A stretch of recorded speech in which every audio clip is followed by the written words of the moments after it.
I'm installing Switch-Kats on my layout today. Come along, let me show you.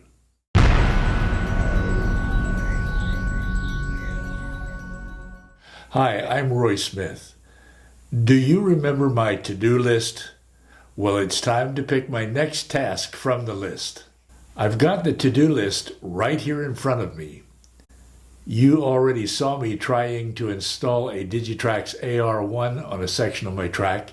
That didn't turn out so well. You'll recall that I rearranged the track instead and eliminated the need for an AR1.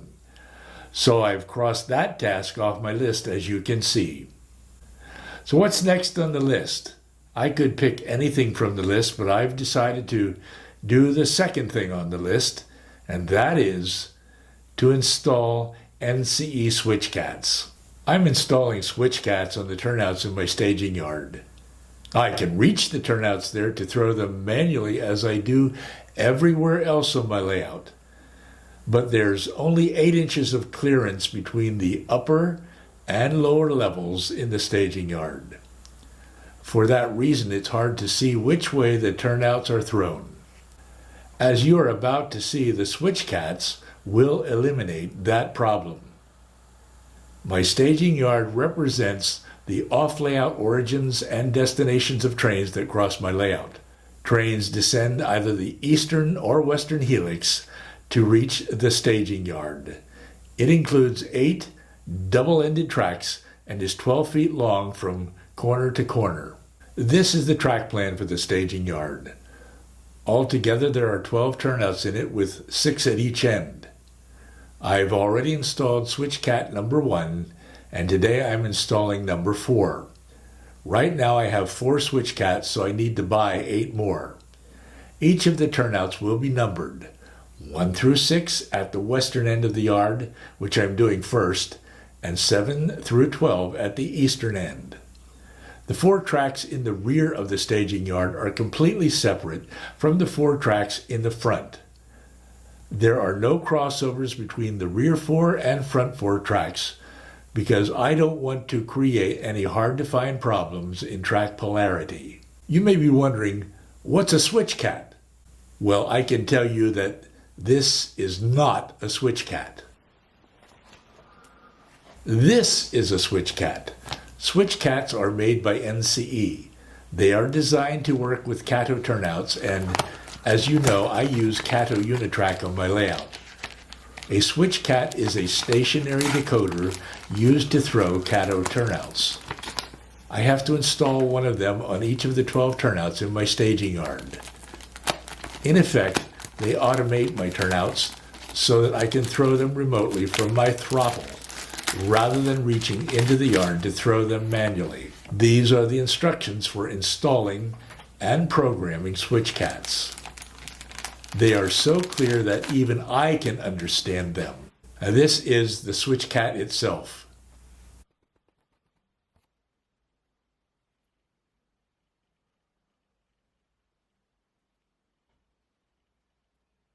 And this is a Kato number 6 turnout.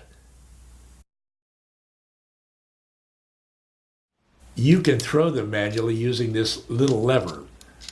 Of course, it would help if I kept my thumb off the points. As you can see, Kato turnouts come with self-contained switch machines embedded in the plastic roadbed.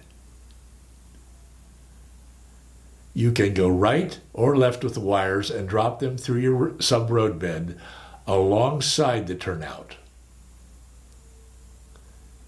Or you can drill a hole in the sub-road directly under the center of the turnout, and that's what I prefer to do. First, I have to determine exactly where to drill the hole for the turnout wires.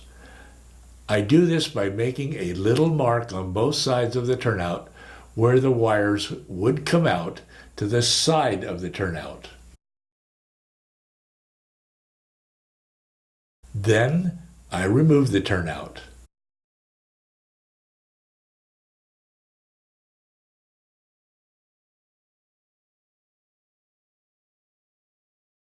I find the center of those 2 little marks.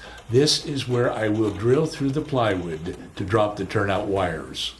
I can't use my big drill to make this hole. It won't fit into the 8-inch clearance that I have in the staging yard. So I use my small drill to make a pilot hole down through the plywood from above.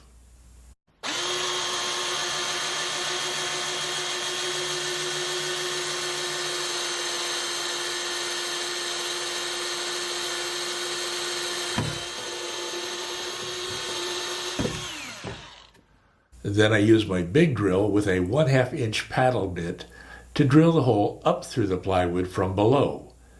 A 1/2 inch hole will give me lots of room to adjust the exact position of the turnout.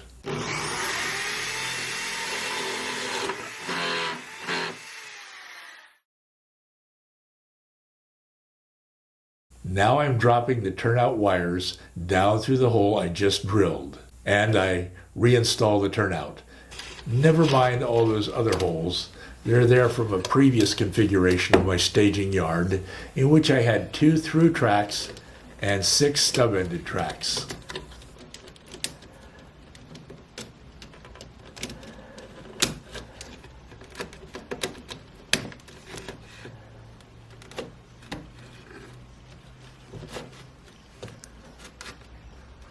It's time to connect some wires. This diagram in the instruction sheet shows me how to do it. On the left of the diagram, you see the connections I will be using at this time. 2 to connect the Switch-Kat to the turnout, and 2 to connect the Switch-Kat to the track power, or more specifically, to the bus wires under the layout. There are other connections that I won't be using at this time, including connections for push buttons that could be installed on the fascia, and connections for turnout position indicator lights. First, I strip the red and black wires from the turnout so that I can connect them to the Switch-Kat. Now I'm connecting them to the Switch-Kat.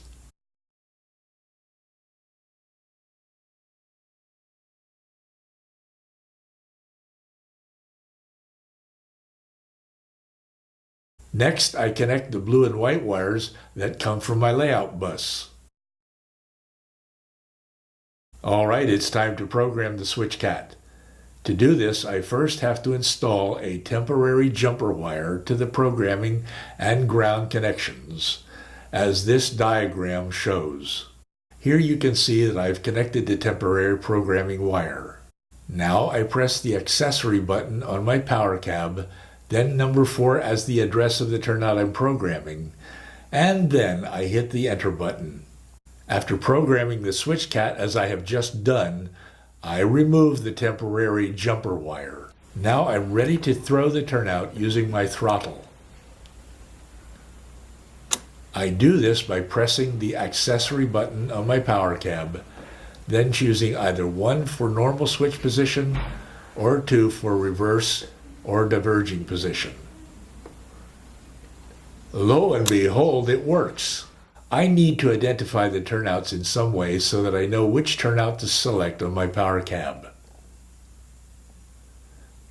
To do this, I'm making these little posts out of popsicle sticks that look more or less like mileposts.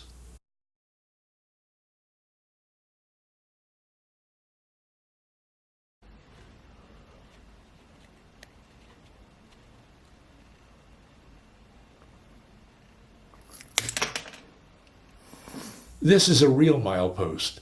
The style of mileposts varies from railroad to railroad.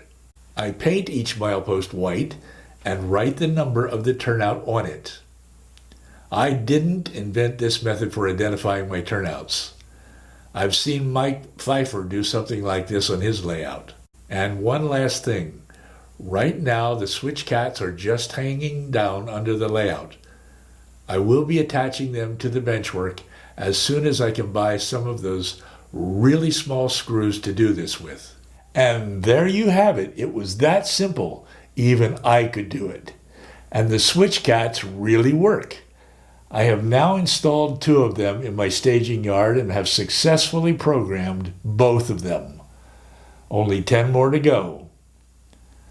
I'm really glad that you could join me today for the installation and programming of the Switch-Kats on my layout.